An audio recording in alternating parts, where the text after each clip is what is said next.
যারা ওয়াইজ, যারা মুফাসসির, যারা মুহাদ্দিস, তাদের সেই আর শক্ত এরাদা নাই, নিয়ত নাই। নিয়তের ভিতরে খাজা মাজা দেখা দিয়েছে, গড়বড় দেখা দিয়েছে। সেই জন্য যেরকম বক্তাদের নিয়তেও গড়বড় আছে, আমরা যারা শ্রোতা আছি তাদের নিয়তেও কিছু গড়মিল আছে। ফলে আমরা এই উন্মুক্ত আলোচনা থেকে যেরকম খোরাক পাওয়ার কথা, যেরকম ইলমি রসদ পাওয়ার কথা, তার কিয়দো কিঞ্চিত আমরা পাই না, অনেকাংশেই শুধু আসি আর যাই। বন্ধুগণ, এই ওয়াজ মাহফিল এখন 4টি চক্রে হারিয়ে গেছে। একটা হলো রসুম, আরেকটা হলো বিনোদন, আরেকটা হলো আওয়াজ, আরেকটা হলো কালেকশন। এই 4টা আচরণে আমাদের ওয়াজ মাহফিল বা জালসাগুলি আবদ্ধ হয়ে পড়েছে। রসুম, বৎসরে একটা মাহফিল না করলে হয় না, সেই জন্য রসুম পালনার্থে সভা করা হয়। কেউ সেটাকে নিয়েছেন বিনোদন স্বরূপ। বিনোদন, কোরআন ও সুন্নাহের পারঙ্গম আহলে জিকির জ্ঞান রাখেন এমন আলিমদের দাওয়াত দেওয়ার চেয়ে দাওয়াতে লক্ষ্য থাকে এমন ব্যক্তিকে দাওয়াত দেওয়া যাকে দাওয়াত দিলে মানুষ বেশি হবে। এই জন্য মাঝে মাঝে শুনবেন যে কুকিল কণ্ঠী বক্তা, মানে তাহলে তিনি নাচবেন, গাইবেন, কোকিল কণ্ঠী বক্তা আসবেন। সেজন্য আমরা দূর দূরান্ত থেকে একত্রিত হই। কোথাও দেখবেন অন্ধ বক্তা, অন্ধ হাফেজ, মাগো অন্ধ হাফেজ কিরকম ওয়াজ করে, চলো তাই দেখে আসবে। কোথাও দেখবেন 2.5 ফুটের বক্তা। কোথাও দেখবেন দাড়ি উঠে নাই, তো এটা শিশু হুজুর, বয়স তার 70 হলেও শিশু। কোথাও দেখবেন মহিলা ছিল, পুরুষ হয়ে গেছে। জনগণ কই দেখে আসি কিরকম মহিলা ছিল আর কিরকম পুরুষ হইল। কোথাও দেখবেন 7 বছরের বাচ্চা, 8 বছরের বাচ্চা আজব ওয়াজ করে। জনগণ কই কিরম ওয়াজ করে, দেখে আসে। এই ধরনের একটা নাটক চলতেছে। কথা কি আমার বুঝতে পারছেন? কোরআন ও হাদিসের জ্ঞান রাখে সেই রকম মানুষকে দাওয়াত দেওয়া আর একটা উন্মুক্ত ক্লাস থেকে কিছু শিক্ষা নেওয়া, এটা এখন আর অনেকাংশেই নাই। 3 নম্বর, এই ওয়াজ মাহফিল এখন আওয়াজের মাহফিল হয়ে গেছে। সুতরাং আমরা শুনি আওয়াজ, আর এক কান দিয়ে ঢুকাই আর এক কান দিয়ে বের করে দেই, কিছুই নিয়ে যাই না। খালের এই পারে ওয়াজ রাইখা যাই, ওই পারে নিয়ে যাই না। আর কিছু মাহফিল হয়, জালসা হয়, উদ্দেশ্য কালেকশন। এজন্য আমি বলি রসুম কিংবা বিনোদন, আওয়াজ কিংবা কালেকশন, এই 4টার চক্রে হারিয়ে গেছে আমাদের জালসার আসল স্পিড। কথা বুঝতে পেরেছেন? আল্লাহ রাব্বুল আলামিন কোরআনুল কারীমে বলছেন, ওযাক্কির ফাইন্নায যিকরা তানফাউল মুমিনিন। তুমি উপদেশ দাও, তুমি ওয়াজ করো, তুমি কোরআন তেলাওয়াত করো, তুমি হাদিস পড়ো, বুঝাও। যারা ঈমানদার তাদের ঈমান ঝলসে উঠবে, তাদের ঈমানের মধ্যে নূর বর্ধিত হবে, তারা আরো মজবুত ঈমানদার হবে। কিন্তু আমাদের সেই চেতনা আর নাই। আল্লামা ইকবাল বলেছিলেন, রহ গই রুসমে আজা রূহে বেলালি না রহি। আজান দেওয়ার প্রথা আছে, আত্মা কোথায় বেলালের? আর দর্শন শাস্ত্র আজও আছে, দর্শন কোথায় গাজ্জালের? আমার বাবা ও ভাইরা, আমি আপনাদেরকে অনুরোধ করব কিছু সময় আমার সাথে কাটাবেন। একটি নির্দিষ্ট বিষয়ে আমরা কোরআন ও সুন্নাহ থেকে কিছু কথা শুনবো। আপনি রাজি আছেন তো? এরপর আপনাদের কোনো জিজ্ঞাসা থাকলে লিখিত আকারে পেশ করবেন। আমার জানা থাকলে জবাব দেব, জানা না থাকলে বলবো আমি জানি না।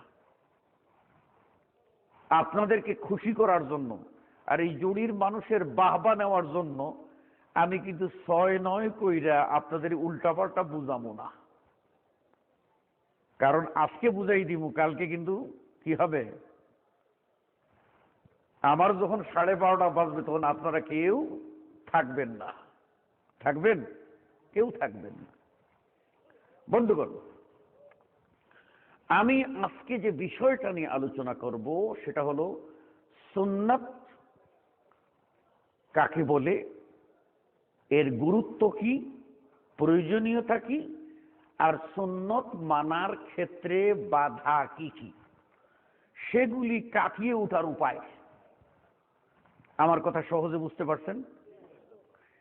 এই গুরুত্বপূর্ণ বিষয়টা শুনতে গেলে আমাকে কিছু সময় দিতে হবে, ধৈর্য ধরতে হবে।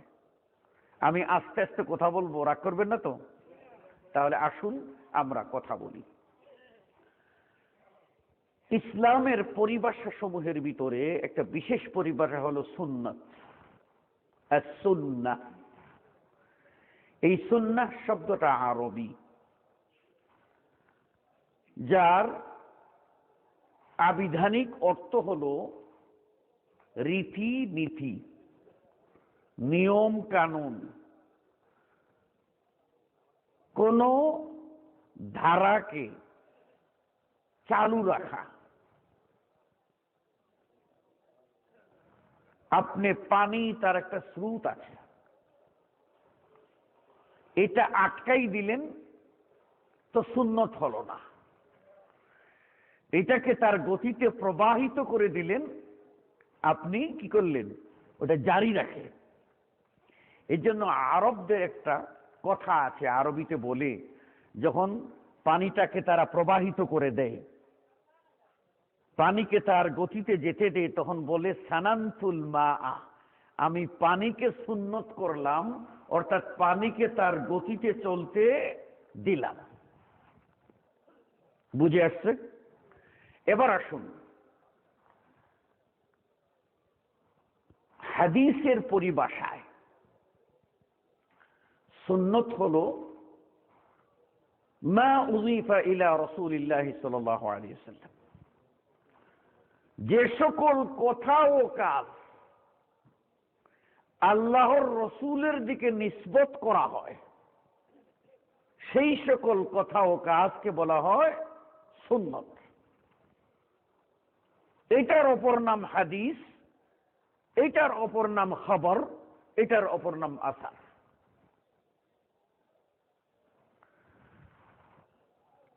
এক কথায় রাসূলুল্লাহ সাল্লাল্লাহু আলাইহি ওয়াসাল্লাম যে তরিকায় আল্লাহর ইবাদত করেছেন, আমাদেরকে করতে বলেছেন, ওই তরিকার নাম হলো সুন্নাত। কথা বুঝে আসছে? সহজ কথা। এই জন্য রাসূল সাল্লাল্লাহু আলাইহি ওয়াসাল্লাম সুন্নতের গুরুত্ব দিতে গিয়ে বলছেন, ফামান রাগিবা আন সুন্নতি ফালাইসা মিন্নি। যে আমার তরিকা থেকে মুখ ফিরাইয়া নেবে, মানে আমার সুন্নত মানবে না, সে আমার উম্মতের দলভুক্ত না, সে আমার উম্মতের দলভুক্ত না। শুধু তাই না, রাসূলুল্লাহ সাল্লাল্লাহু আলাইহি ওয়াসাল্লাম বলেছেন, ওয়াল্লাযী নাফসি বিয়াদিহি, ওই সত্তার কসম যার হাতে আমি মুহাম্মদের জীবন। আল্লাহর নবী কার কসম খাইছে? আল্লাহর। আল্লাহর কসম খেয়ে নবী বলছেন, লা ইউমিনু আহাদুকুম, তোমাদের কেউ ঈমানদার হতে পারবে না, তোমাদের কেউ মুমিন হতে পারবে না। কতক্ষণ পর্যন্ত? ততক্ষণ পর্যন্ত যতক্ষণ না সে তার নফসকে, তার ধ্যান ধারণাকে, তার চিন্তা চেতনাকে আমি মুহাম্মদ আল্লাহর তরফ থেকে যে তরিকা নিয়ে এসেছি, যে মানহাজ নিয়ে এসেছি, যে সিলেবাস নিয়ে এসেছি, যে পথ পদ্ধতি নিয়ে এসেছি, এর কাছে আত্মসমর্পণ না করবে, ততক্ষণ পর্যন্ত সে ঈমানদার হতে পারবে না। তাহলে রাসূল সাল্লাল্লাহু আলাইহি ওয়াসাল্লামের সুন্নতের গুরুত্ব কি?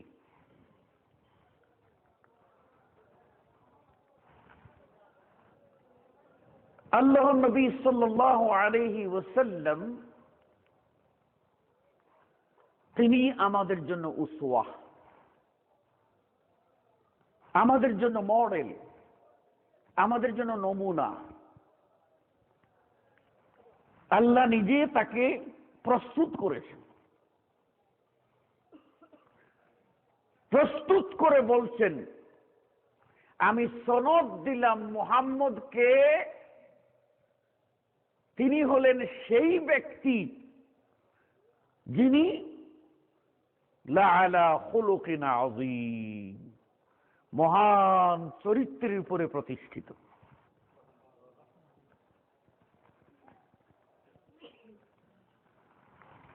তারপর আল্লাহ বলছেন, লাকাদ কানা লাকুম ফী রাসূলিল্লাহি উসওয়াতুন হাসানাহ, তোমাদের জন্য রসূলকে আমি উসওয়ায়ে হাসানা বানাইয়া দিলাম।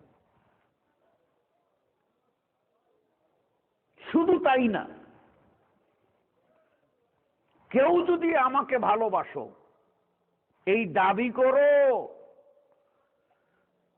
তাহলে আমার নবীকে মানো। যদি আমার নবীকে মানো, আমি আল্লাহ তোমাদেরকে ভালোবাসবো। ইউহিব্বুকুমুল্লাহ।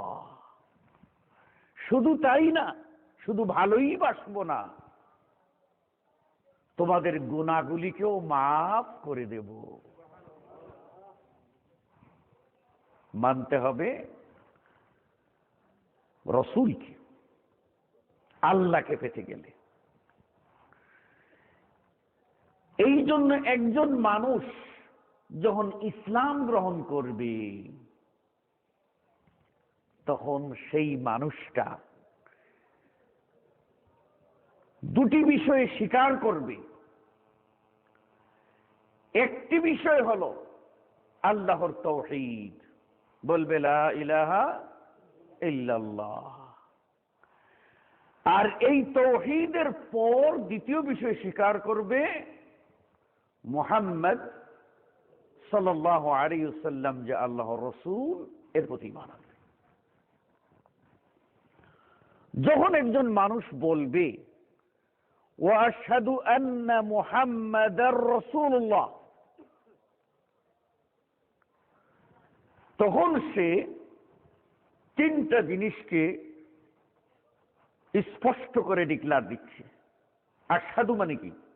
আমি ডিক্লার দিচ্ছি, আমি সাক্ষী দিচ্ছি, আমি এলান করছি, আমি ঘোষণা দিচ্ছি। কি দিচ্ছি? যে মুহাম্মদ সাল্লাল্লাহু আলাইহি সাল্লাম আল্লাহর রাসূল, এটা আমি মানলাম। 2 নম্বর, মুহাম্মদ সাল্লাল্লাহু আলাইহি ওয়াসাল্লাম আল্লাহর তরফ থেকে যা নিয়ে এসেছেন সেগুলিকে আমি সত্য বলিয়া বিশ্বাস করলাম। আর 3 নম্বরে, যতক্ষণ এই কালিমা পড়ি নাই ততক্ষণ আমি যেমন খুশি তেমন চলেছি। এই তরিকা সেই তরিকা, এই দল সেই দল, এই রীতি সেই রীতি চলেছি। যখন আমি বলবো আশহাদু আন্না মুহাম্মাদার রাসূলুল্লাহ, তখন আমি স্বীকার করে নিলাম যে এখন থেকে আমি যতদিন বেঁচে থাকব ততদিন একজনেরই অনুসরণ করব, তিনি হলেন মুহাম্মদুর রাসূলুল্লাহ সাল্লাল্লাহু আলাইহি ওয়াসাল্লাম। ছোট ইবাদত, বড় ইবাদত, কোন বিষয়ে এখন থেকে মুহাম্মদ সাল্লাল্লাহু আলাইহি ওয়াসাল্লাম এর সুন্নত বাদ দিয়ে, তরিকা বাদ দিয়ে অন্য কাউকে অনুসরণ করব না। এর মানে হলো আশহাদু আন্না মুহাম্মাদান আবদুহু ওয়া রাসূলুহু, অথবা আশহাদু আন্না মুহাম্মাদার রাসূলুল্লাহ সাল্লাল্লাহু আলাইহি ওয়াসাল্লাম। এক্ষণে যে ব্যক্তি আল্লাহর রসূলের সুন্নতকে ঠাট্টা বিদ্রুপ করবে, সুন্নতকে নিয়ে ঠাট্টা করলো, কি হবে? আল্লাহ বলে দিয়েছে, কুল আবিল্লাহি ওয়া আয়াতিহি ওয়া রাসূলিহি কুনতুম তাস্তাহজিউন। হে নবী, তুমি বলে দাও, তোমরা আল্লাহকে নিয়ে, আল্লাহর আয়াতকে নিয়ে, আল্লাহর রসূলকে নিয়ে ঠাট্টা করছো। লা তা'তাযিরু, কোন প্রকার অনুনয় বিনয় আর চলবে না। قد كفرتم بعد ঈমানিকুম, ঠাট্টা করলে ফল কি দাঁড়াবে? ইমানদার দাবি করে আবার কুফরিতে চলে গেলে তুমি। দাবি করলে মুমিন, কাম করলে কমিনের, দাবি করলে নবীর উম্মত, নবীর সুন্নতকে নিয়ে করলে ঠাট্টা, তুমি আর মুসলমান থাকতে পারবে না। লা তা'তাযিরু قد كفرتم بعد ঈমানিকুম, তোমাদের ঈমান গ্রহণের পর তোমরা কুফরিতে চলে গেলে।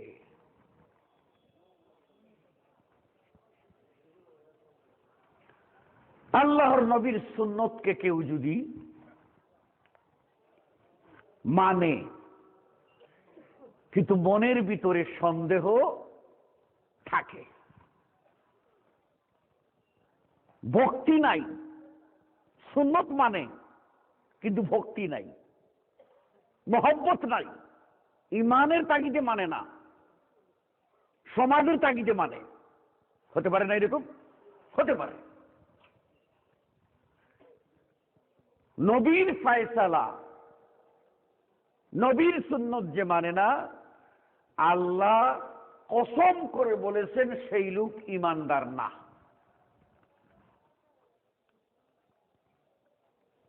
আল্লাহ বলেন ফালা ওয়া রাব্বিক, না, তোমার রবের কসম। ফালা ওয়া রাব্বিক, না, তোমার রবের কসম। ঈমানদার হবে না। কখন হবে? হাত্তা ইউহাক্কিমুকা ফীমা শাজারা বাইনাহুম, তাদের ভিতরে কোনো দ্বন্দ্ব দেখা দিয়েছে, এটা হালাল না হারাম, সুন্নত না বেদাত, তাওহীদ না শিরক, ঈমান না কুফরি, ইত্তেবা না ফাসিকি না মুনাফিকি, জায়েজ না নাজায়েজ, করলে নেকি হবে না গুনাহ হবে, খটকা দেখা দিয়েছে, দ্বন্দ্ব লেগে গেছে। সমাধান কোথায়? যতক্ষণ না নবীর সুন্নত দিয়ে সমাধান করবে। নবীর কথা এসে গেছে, খামোশ। কি রকম মানবে? হাত্তা ইউহাক্কিমুকা ফীমা শাজারা বাইনাহুম, মানবে কি রকম? সুম্মা লা ইয়াজিদু ফি আনফুসিহিম হারাজাম মিম্মা কাযাইত। হে নবী, তুমি ফয়সালা দিয়েছো, এরপরে তার মনের ভিতরে খটকা থাকবে তা হতে পারে না, যতক্ষণ না সে মনের সন্দেহ দূর করে 16 আনা মন দিয়ে সন্তুষ্ট চিত্তে হাত্তা ইউসাল্লিমু তাসলিমা, একেবারে নতি স্বীকার করে এটা রসুলের কথা, বাস, নো সাউন্ড, নো সে, নো কমেন্ট, রসুলের কথা, আমি রসুলের উম্মত, আমি উল্টা করতে পারি না। এইরকম ঈমান নিয়ে যেই লোক রসুলকে না মানবে, আল্লাহ নিজে কসম করে বলেন সেই লোক ঈমানদার না। আমি আপনাদেরকে দেখাই উদাহরণ। মদিনার মুনাফিকদের সর্দার আব্দুল্লাহ ইবনে উবাই ইবনে সলুলের নাম শোনেন নাই?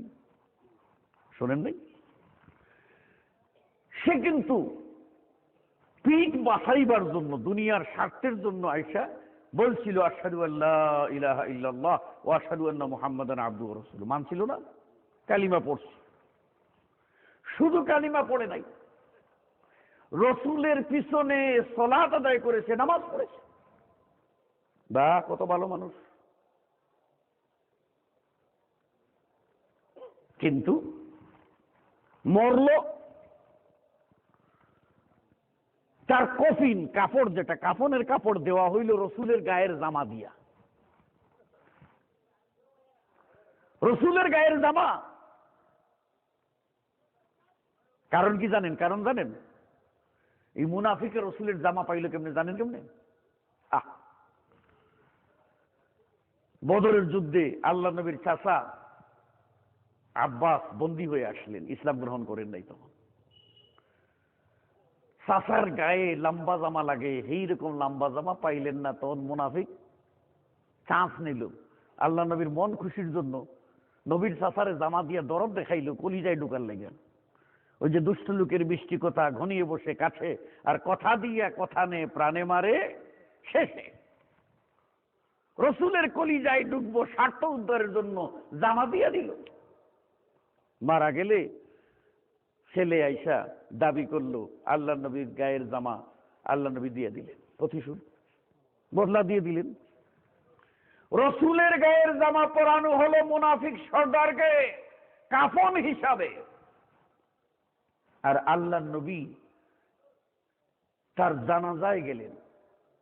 অমর পিছন দিক থেকে টান দেয়, ইয়া রাসূলুল্লাহ, এত বড় লম্পট মুনাফিক, এত ক্ষতি করছে, গাদ্দার, নাফরমান, যেন তেন না, সাংঘাতিক হারামজাদা, ওর নামাজ আপনি ইমামতি করবেন না। কথা বুঝেন নাই আমার? সব হইল আল্লাহ রাব্বুল আলামিন জিবরাইল পাঠাইয়া নবীরে বইলা দিল, ও নবী, না, ওর তো জানাজা পড়া দূরের কথা, ওর কবরের কাছেও দাঁড়াইবা না। এই হলো সেই লোক যেই লোক বেঈমানি করেছে, গাদ্দারি করেছে, মুনাফিক। তার ঠিকানা কোথায় জানো? ফিদ্দারকিল আসফালি মিনান নার। রসুলের জামাও বাঁচাইতে পারল না, রসুলের জামা বাঁচাইতে পারল না। আর এখনকার আমাদের মধ্যে কারো কবরের মাটি বাঁচাইয়া দেয়, কারো টুপি ছিঁড়া টুপির সুতা বাঁচাইয়া দেয়, কারো পাগড়ির ছিঁড়া টুকরা বাঁচাইয়া দেয়, কারণ এটা পিশাব হুজুরের ব্যাপার। সুবহানাল্লাহ, এই জগতে হাত দেওয়া যাবে না। মানে নবীর চেয়েও পীর বড়, নবীর চেয়েও কি পীর বড়। নবী আর কি বুঝেন, আল্লাহ সম্বন্ধে কি জানেন? নবীর জামায়ও কাম হয় না মুনাফিকের। আর পীর বাবাজিরা জনগণকে টাইনা বেহেশতে লইয়া যাইব, এই জন্য জনগণ খুব মুস্তাও দিতাছে, কই আমি রেডি, বাবাজি যখন যেদিকে যাবে আমিও সেই দিকে যাব। বাবাজি কয় আজকের বায়াত নিমু, এমন বায়াত, আজকের বায়াতে যাদের দ্বারা যারা শরীক হবে তাদের একজনকেও বাদ দিয়ে আমি বেহেশতে যাব না। তার মানে হল ইমান নিয়ে গুটি চাললে বেহেশতে যাওয়া যাবে না। ওই যে আমাদের দেশে কয় না যে আমিও গেলাম তোরেও খাইলাম, আল্লাহ আকবার, আমিও গেলাম তোরেও খাইলাম, আল্লাহ আকবার। তো আমি যখন যে কাম করছি এই কামে বেহেশতের তো আশাই করি না, ইমান লইয়া দালালি করছি, সুতরাং আমি তো বেহেশত যাবই না, তো করে লইয়া যাব মানে প্রশ্নই তো উঠে না। কথা ঠিক আছে তো?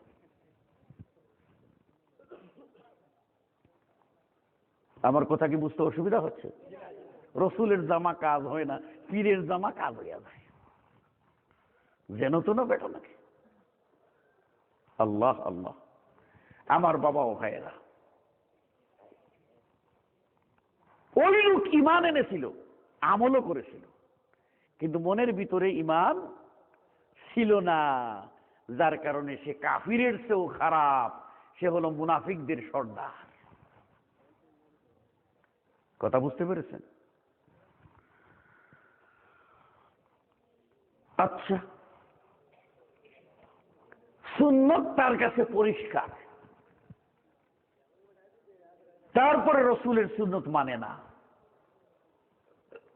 সুন্নত পরিষ্কার, তারপরে রসুলের তরিকা অনুযায়ী আমল করে না, সেই লোকের পরিণতি কি আল্লাহ নিজেই বলছেন, ওয়ামান ইউশাকিকির রাসূল মিন বাদি মা তাবায়্যানা লাহুল হুদা ওয়াত্তাবি' গায়রা সাবিলিল মুমিনিন। দলিল পরিষ্কার আছে, জানে এটা নবীর সুন্নত, হাদিসে সাফ কইয়া দিছে, কোনো পেশবুজ নাই, ক্লিয়ার কাট, তারপরেও রসুলের সুন্নত মানে না। ওয়াত্তাবি' গায়রা সাবিলিল মুমিনিন। আর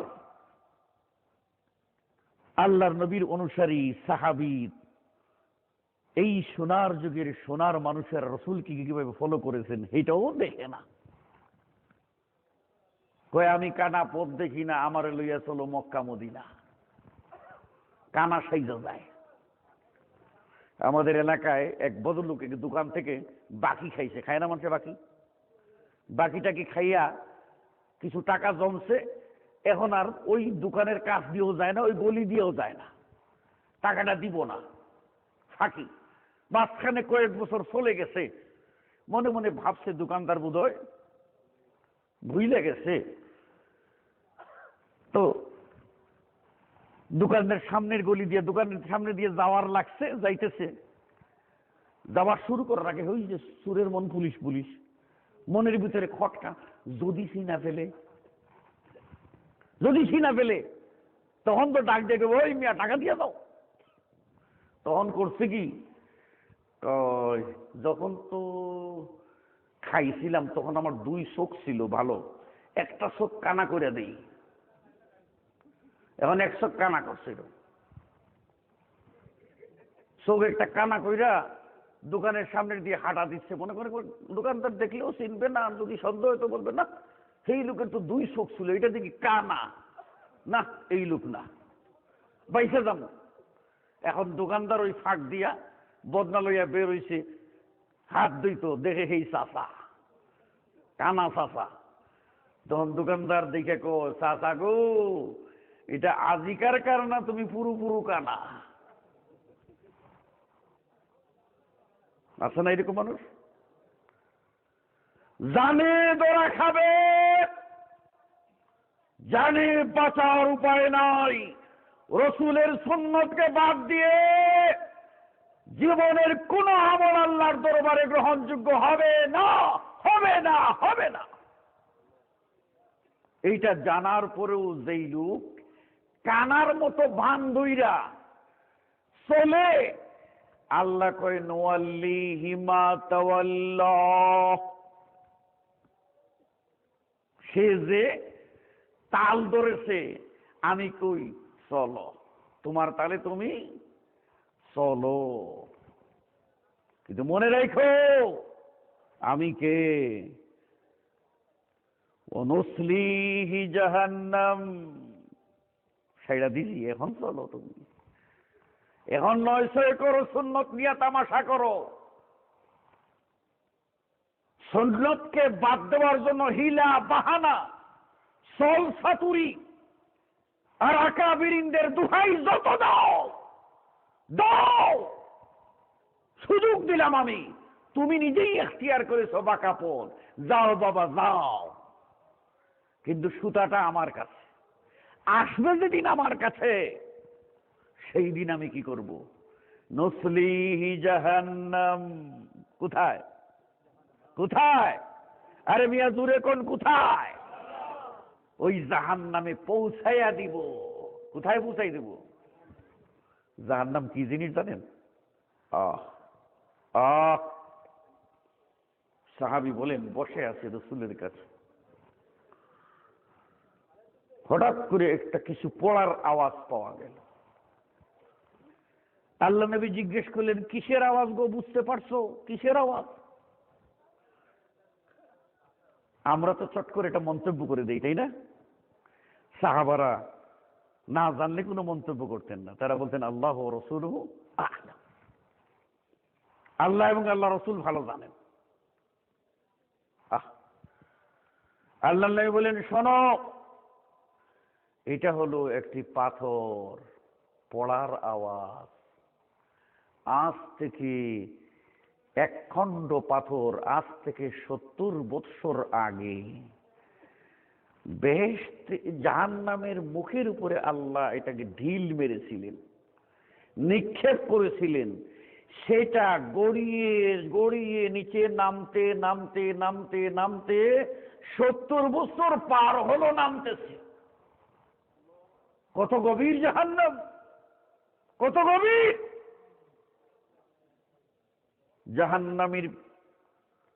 জাহান্নামে মানুষ দেওয়া হবে 1999 জন। জাহান্নামে দেওয়া হবে দুনিয়ার সব পাথর, কুদুহান নাস ওয়াল হিজারা, সব দেওয়া হবে, সব মূর্তি দেওয়া হবে, সবগুলি এখানে জাহান্নামে দেওয়া হবে। জাহান্নামে দেওয়ার পরে আল্লাহ জাহান্নামরে জিজ্ঞেস করবেন, হালিম তালা, জাহান্নাম রে, তোর পেট ভরছে না? কোন কোনাকানি ফাঁক ফুকর আছে, জায়গা আছে না পেট ভরছে? জাহান্নাম কি কইব? হাল মিন মাজিদ, আল্লাহ আরো আছে, আমার পেট আরো বড় রাক্ষসী, তুমি আরো দাও, আরো দাও, আমি হজম করতে পারবো, দাও। দিবেন কি আল্লাহ? সবই তো দিলেন। তখনই আল্লাহ রাব্বুল আলামিন তার পা দিয়ে জাহান্নামের উপরে চাপ দিবেন, আর চাপ দেবার পরে জাহান্নাম ফায়ানজাবি বা'দুহা বা'দা, জাহান্নাম চেপ্টা হয়ে গিয়া ফাঁকা জায়গা পূর্ণ করে ফেলবে, আর চিৎকার দিয়ে বলবে, কত কত কত, আর না, আর না, যথেষ্ট আল্লাহ, যথেষ্ট। জাহান্নাম আজকে আমরা কোরআন হাদিস শুনি না, বুঝি না। মনের মতো করে চলি।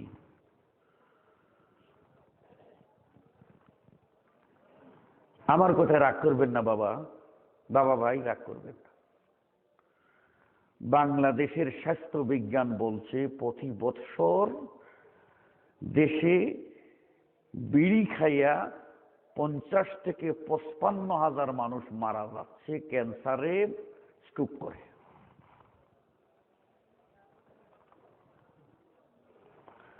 আল্লাহর নবী নিশাজাত সকল দ্রব্য হারাম করেছেন।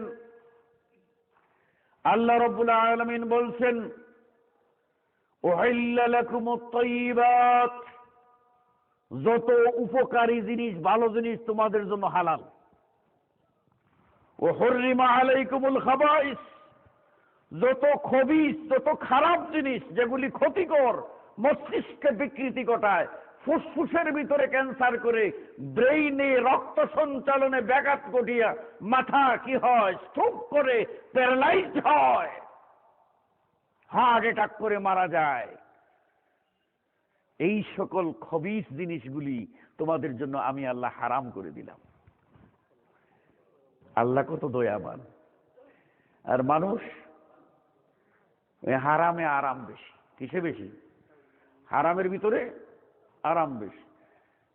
কিছু কিছু গাবি আছে, হাদিসের ভাষা এগুলিকে বলা হয়, ফিকার ভাষা, হাদিসের ভাষা জাল্লালা।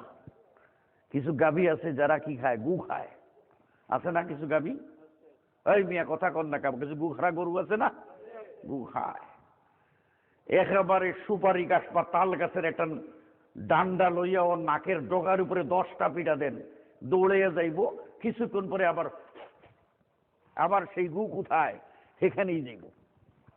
কথা ঠিক না বেঠিক? যত ওয়াজ করি বাবা, বিড়ি খাবেন না, জর্দা খাবেন না, আলাপাতা খাবেন না, তামাক খাবেন না, হিরোইন খাবেন না, গাঁজা খাবেন না, নিকোটিন খাবেন না, আফিম খাবেন না, মদ খাবেন না, নামে বেনামে সেগুলি খাবেন না, ইয়াবা নেবেন না, সব হারাম, ক্ষতিকর। সেখানেই মনে করে জনগণ এখানে কি আছে আরাম, যত পিটান আবার ওইটাই খায়। শুকনা টানে তো শুকনা, আল্লাহ কয় শুকনাটাই না, গলা শুকাই গেছে গা, তো আমি আল্লাহ আসি কিয়ামতের দিনে মানে জুস পিলাইয়া দিব। জুস এখন তো শুকনা টানতাছ, সেই সময় আমি কি করবো, জুস দিমু। জুস চিনেন না জুস? হ্যাঁ আসি। যারা এই ধরনের হারামখোর শুকনা টানে খায়, এদেরকে আল্লাহ রাব্বুল আলামিন কিয়ামতের দিনে খাওয়াবেন কি জানেন? হ্যাঁ, তিনাতুল খাবার। সাহাবারা বললেন ইয়া রাসূলুল্লাহ, এই তিনাতুল খাবারটা কি? কি বলে, এটা কি জানো?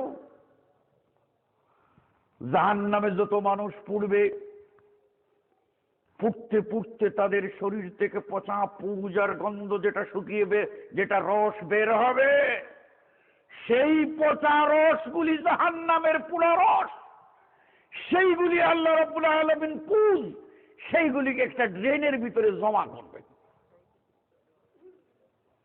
এই ড্রেনের ভিতরে জমা করে আল্লাহ নেই বলছেন সেটা কি জানো? উসারাতু আহলিন নার।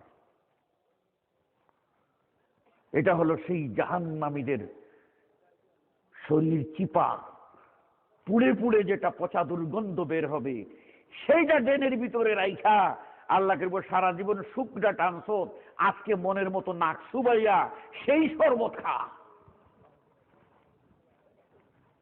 ওয়াজ তো হয় কে কারে কত খুসা দিতে পারে, তাই না?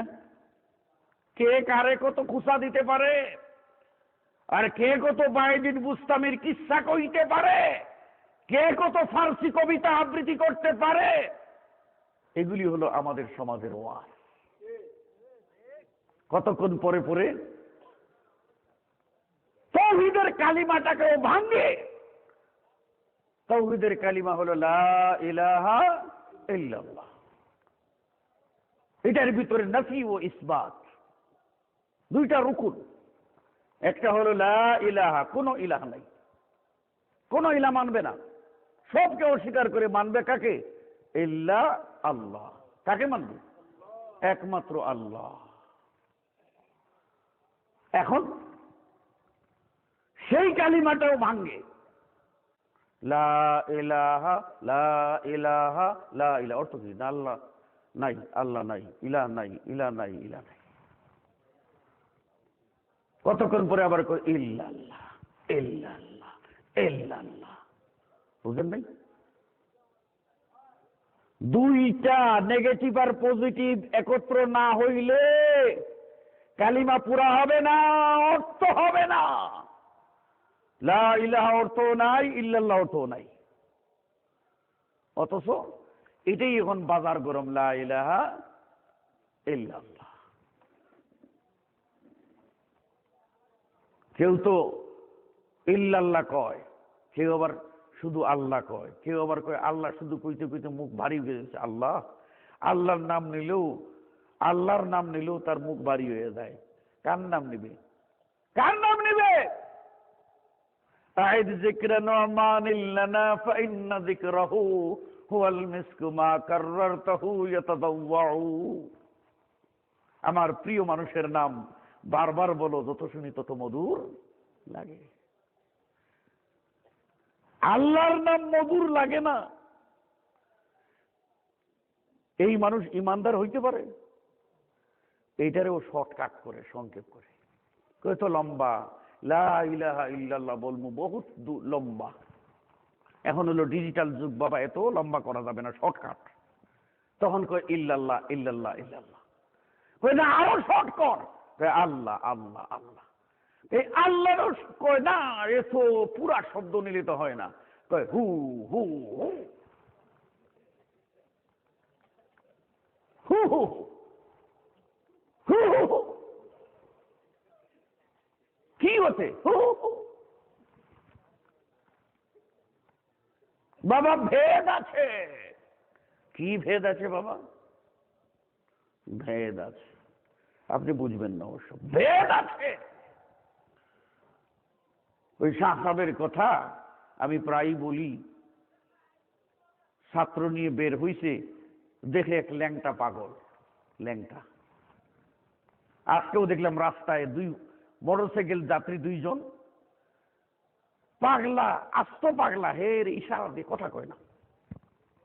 আর দুইজন মনে করছে ওর ভিতরে কেরামতি আসে, যদি মোটরসাইকেল উল্টাইয়া দে, দাঁড়াইয়া এখানে ওরে কি করছে পুষতাছে, আর ও কি চায় দেখতাছে, কিন্তু খালি হে ভাব দেখা যায় কিছু বুঝে না, আবার দিলে লয়, এইটা আবার বুঝে আছে না, এটা আবার। শাহ সাহেব দেখছেন ল্যাংটা, ছাত্র পাড়ায় একেবারে দৈরান গেছে, দৈরা আনার পরে শাহ সাহেব জিজ্ঞাসা করছে, এই ল্যাংটা কে রে? হ্যাঁ তুই লেঙ্গা কেউ হো, ওই ল্যাংটা কা? জবাব দে, ওই সাহেব আপনারা তো শরীয়ত মানেন, এইগুলি আপনার শরীয়তের কাপড় চোপড়, এগুলি দেখা যায়। আমরা কিন্তু মারফত মানি, আর মারফতের জিনিস দেখা যায় না। जब आप लोग शरीयत का कपड़ा पहना हुआ और मैंने मारेफत का कपड़ा पहना हुआ हो, আমি মারেফতের কাপড় পরছি।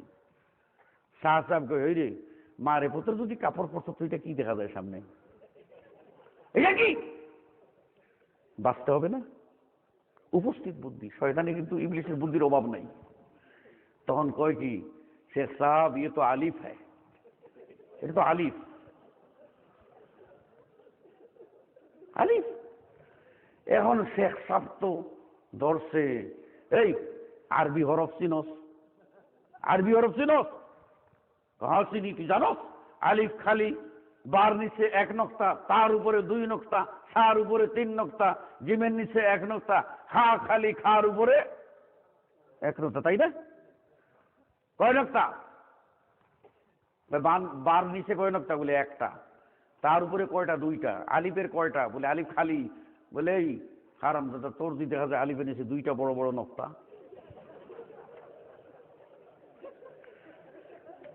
এবার ছাত্রদের যে ধর আলিফ খালি না, ওর আলিফটা খালি করে দে। তখন কই মাফ চাই উস্তাদজি, এখন থেকে বুঝতে পারলাম এই মারেবতের আর দুয়াই দিয়া মানুষের দান্দা দিব না, আমারে বাঁচান একখান কাপড় দেন পইরা লই শরীয়তি মানলাম। কোন দিকে যাবেন আপনি?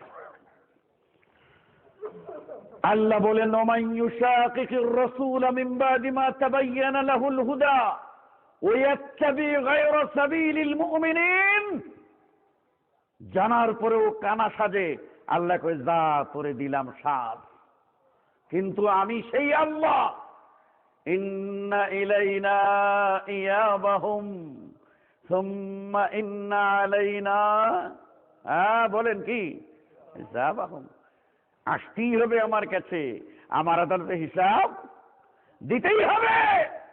সেই দিন আমি ধরে ধাক্কা দিয়ে জাহান্নামে ফেলে দেব, এটাই আমার সেদিন তোর শাস্তি হবে। এটা রসুলের সুন্নত না মানলে কি হবে? বাবা ও ভাইয়েরা, ফজর পর্যন্ত যেতে পারবো না, আর কয়েক মিনিট। সুন্নত গুরুত্ব বুঝলেন তো এখন? হ্যাঁ, ফোকাহাদের দৃষ্টিতে সুন্নত, ফোকাহারা যারা, তাদের দৃষ্টিতে সুন্নত ওই ইবাদতকে বলা হয় যা করলে নেকি, মানলে নেকি, আর কেউ যদি মানে না করে তাহলে তার উপরে শাস্তির কোনো বিধান নেই, কিন্তু নিজে ক্ষতিগ্রস্ত হবে। কথা বুঝতে পেরেছেন? যেমন রাসূল সাল্লাল্লাহু আলাইহি ওয়াসাল্লাম বলেছেন, কেউ যদি বেহেশতে ঘর বানাতে চায়, বেহেশতে বাড়ি বানাবেন, বেহেশতে বাড়ি বানাতে চাও, তাহলে এই 5 ওয়াক্তে এক বর্ণায় 10 রাকাত আর এক বর্ণায় 12 রাকাত সুন্নতে মুআক্কাদা আদায় করো, বেহেশত বাড়ি হয়ে যাবে। আটকে গেছো কিয়ামতের মাঠে, ফরজগুলি ওজন কইরা তোমার এই পাল্লা ভারী হচ্ছে না, অল্পের জন্য আটকে গেছো। আল্লাহ ফেরেশতারে ডাক দিয়ে বলবে, ও ফেরেশতারা, দেখতো আমার বান্দার ফরজের বাহিরে আরো কিছু আছে কিনা, দেখ, থাকলে এইগুলি উঠে আমার বান্দার পাল্লা ভারী কইরা পার কইরা দে। আল্লাহু আকবার। কি বলবো, কোথায় যাব? সুন্নাত। আমার বাবা ও ভাইয়েরা, আমরা আজকে ওয়াজ শুনি, কারো বয়স 60, 70, 60-70, পুরো জীবনে আমরা ওয়াজ মাহফিল অনেকেই আছে ছাড়ি নাই, কিন্তু আমরা সুন্নত কতটুকু মানলাম, আমাদের জীবনে কতটুকু ইউটিলাইজেশন হলো, তার ইমপ্লিমেন্ট কতটুকু হলো, তার বাস্তবায়ন কতটুকু হলো, না আমরা বাস্তবায়ন করতে পারলাম না। মনে পড়ে গেল আমার একটা কথা, ওমর রাদিয়াল্লাহু আনহু, নাম শুনেন নাই? ওমর ইবনে খাত্তাব। ওমর রাদিয়াল্লাহু আনহু বলছেন যে আমি আগেই ইসলাম গ্রহণ করতাম, কিন্তু পারি নাই। ইসলাম গ্রহণ করার পর আগের ঘটনা বলছে। আমি একদিন ঢুকলাম কাবায়, ঢুকে দেখি মুহাম্মদ বলেন সাল্লাল্লাহু আলাইহি ওয়াসাল্লাম ঢুকছেন একাকী, সেখানে নামাজ পড়ছে। ওমর রাদিয়াল্লাহু আনহু বলে, আমি সেখানে গিয়ে চিন্তা করলাম যে একা মুহাম্মদ কি পড়ে, আমি একটু আড়ালে থেকে কান পাইটা শুনি। কান পাইটা শুনতে লাগলাম, আর মুহাম্মদ সালাত আদায় করছে, বলেন না সাল্লাল্লাহু আলাইহি ওয়াসাল্লাম। কোরআন পড়তেছেন। ওমর আড়াল থেকে শুনে, যত শুনে ওমরের মন গলে যাচ্ছে, কোরআনের প্রভাব ওমরের উপরে পড়ে যাচ্ছে। ওমর আস্তে আস্তে বলতে শুরু করলেন, না না না, কবি মানুষ মুহাম্মদকে কবি বলে, কবিতা যেরকম পড়লে শরীরের ভিতরে এক প্রকার শিহরণ শুরু হয়, মন গলে যায়, কবিতার ঝংকারে মানুষ উঠে যায়। আমি ওমর তখন বলতে লাগলাম মুহাম্মদ কবি, ঠিকই কবি, না হলে আমার মন জয় করলো কেমন করে? সে তো এক জায়গায় আর আমি আর এক জায়গায়। কবি। তখন রাসূল সাল্লাল্লাহু আলাইহি ওয়াসাল্লাম কিন্তু কোরআন পড়তেছেন, সূরা আল হক কোরআন পড়তেছেন, আর আল্লাহ বলছেন, আল্লাহ অটোমেটিক আয়াতের পর আয়াত নবীর আসছে। অমরের জায়গায় জানেন না, রসুলের জায়গায় জানেন না। অমর মনে মনে ভাবছে মুহাম্মদ কবি, আর আল্লাহ রাব্বুল আলামিনের পক্ষ থেকে এই আয়াতটা নবী পাঠ করে শোনাচ্ছেন, ওমা হুয়া বিকাউলি শাইর। এটা কোনো কবির কথা নয়। এই আয়াত শোনার পরে অমর বললেন, আমি দূরে, মুহাম্মদ আরেক জায়গায়। আমি মনে মনে ভেবেছি মুহাম্মদ কবি, সেই কথা মুহাম্মদ টের পাইল কেমনে? তাই তো জনগণ কই মুহাম্মদ কাহেন গণক, গইনা গইনা বইলা ফেলছে আমার অন্তরের খবর। তখনই আল্লাহ নবী বলছেন, ওয়ালা বিকাউলি কাহিন। না রে ওমর, মনে মনে যেটা ভেবেছো সেটা না, এটা কোনো গণকের কথা না। এটা কি? তানজিলুম মিন হাকিমিন হামিদ। চির প্রশংসিত, বিজ্ঞানময় মহান আল্লাহর তরফ থেকে নাজিল করা মহাগ্রন্থ আল কোরআন। এটা কবিতা নয়, গণকের পংক্তি উক্তি মন্ত্র নয়, এটা আল্লাহর কালাম। ওমর রাদিয়াল্লাহু আনহু বলছেন, তখন থেকে আমার মন বলল যে না, কোরআনটাই আসলেই আল্লাহর কালাম, আর মুহাম্মদ হক নবী। সিদ্ধান্ত নিলাম বারোয়া গিয়েই ইসলাম গ্রহণ করে ফেলবো, কালিমা পড়ে ফেলবো। বারোই গেছি, কিন্তু সাঙ্গ পাঙ্গু চেলা চামটা আছে না, চেলা চামটা দালাল আছে না, এই পার্টি নেতারা আমার গোষ্ঠী সব আমারে আটকাই দিল, আমি ইসলাম গ্রহণ করতে পারলাম না। পরবর্তীতে আল্লাহ অবশ্য কবুল করলেন আর ইসলাম গ্রহণ করলেন। আজও অনেক মানুষ এইরকম আছে,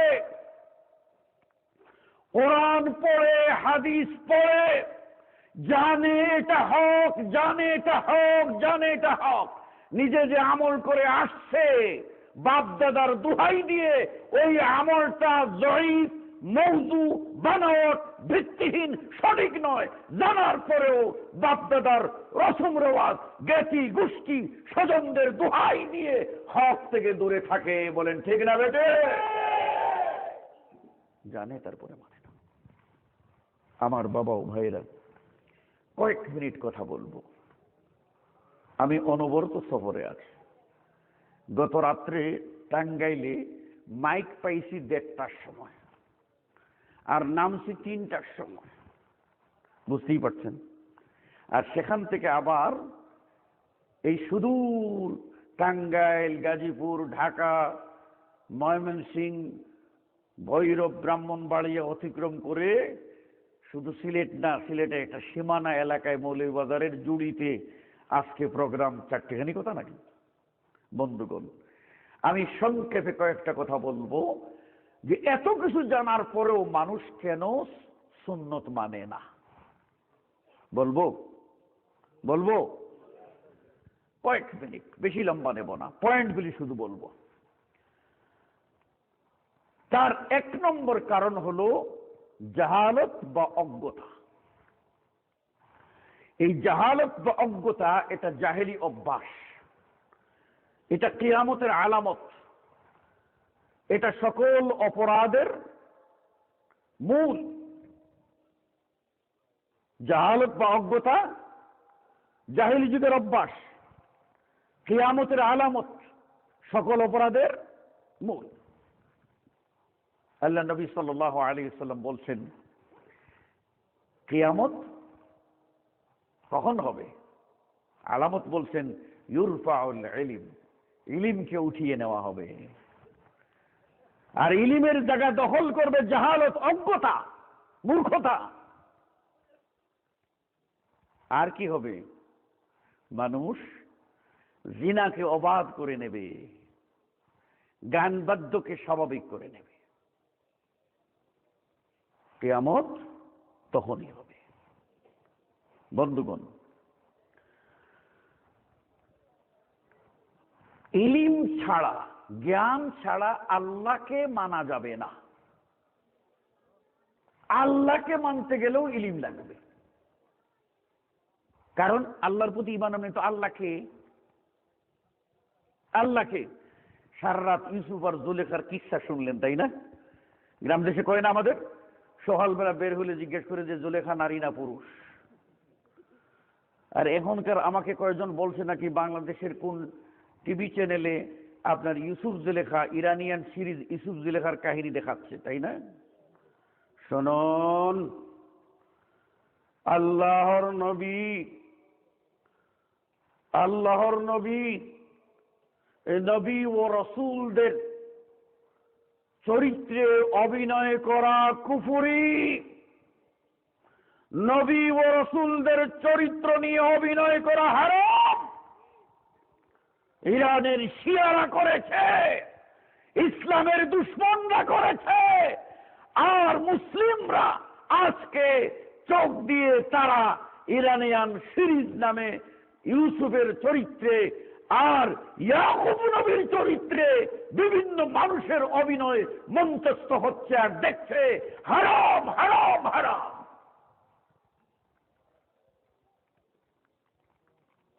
কথা বুঝেন নাই? আল্লাহ নবীর চরিত্রে অভিনয় করা যাবে? সাহাবাদের চরিত্রে অভিনয় করা যাবে? ওই মিয়া করা যাবে? তাহলে কেমন করে ইউসুফের চরিত্র অভিনয় করতেছে, কেমন করে ইয়াকুব নবীর চরিত্র অভিনয় করতেছে? আল্লাহ আল্লাহ।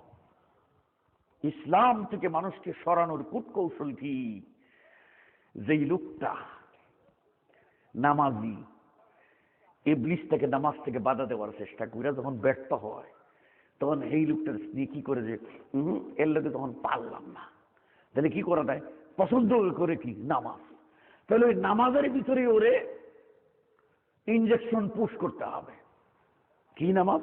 তুমি তো বাক্কা নামাজি, হ্যাঁ, কোন জামাত তোমার মিস হয় না, সাব্বাস। তো এত নামাজ পড়তেছো, 5 ওয়াক্ত ফরজ পড়তেছো, সুন্নত পড়তেছো, আচ্ছা তুমি নফল পড়ো না কে? দেখেন ভালো কথা কয় ইবলিস, নফল পড়ো না কে? রাত্রে তাহাজ্জুদ পড়বা, তুমি কত ভালো মানুষ, 2 রাকাত করে পড়তে থাকবা, সারা রাত জাগবা, বুঝছো তুমি নাকি পাইবা। এখন এই লাগাই দিল নফলের ভিতরে, তার মন চায় না, লাগাই দিল এমন ভাবে নামাজ পড়তে 100 রাকাত পড়বা, 1000 রাকাত পড়বা। গত পরশুদিন আমার কাছে একজন ফতোয়া জিজ্ঞেস করছে, একজন তার বাচ্চা অসুস্থ, মান্নত করছে 100 রাকাত সে নফল নামাজ পড়বে। আল্লাহ কয় লা ইউকাল্লিফুল্লাহু নাফসান ইল্লা ওয়াসআহা, সাধ্যের অতিরিক্ত বোঝা চাপায় না, আর হে নিজের উপরে চাপাইয়া লোকে 100 রাকাত পড়বে। কোন সময় ওযু যাইব কোন দিকে, আর সিজদা কোন দিকে সিজদা দেব, ওই পাগলের মতো বলে নামাজ করো মুসল্লি, নামাজ কি চিনো? নামাজ করো মুসল্লি, নামাজ কি চিনো? পিছন দিকে খুদা তৈয়া ঢুস দেও ময়দানো, পিছন দিকে আমার পীর বাবা আছে, তাকে সিজদা না করে তুমি ময়দানও ঢুস দিছো, তোমার নামাজই তো হয় নাই মিয়া, কি নামাজি তুমি? হ্যাঁ, কিছু লোকে এরকম কয় না যে নামাজের মতো নামাজ জীবনে একবার পড়লেও হয়, একবার পড়লে হয়ে গেছে, আর লাগবে না। বন্ধুগণ,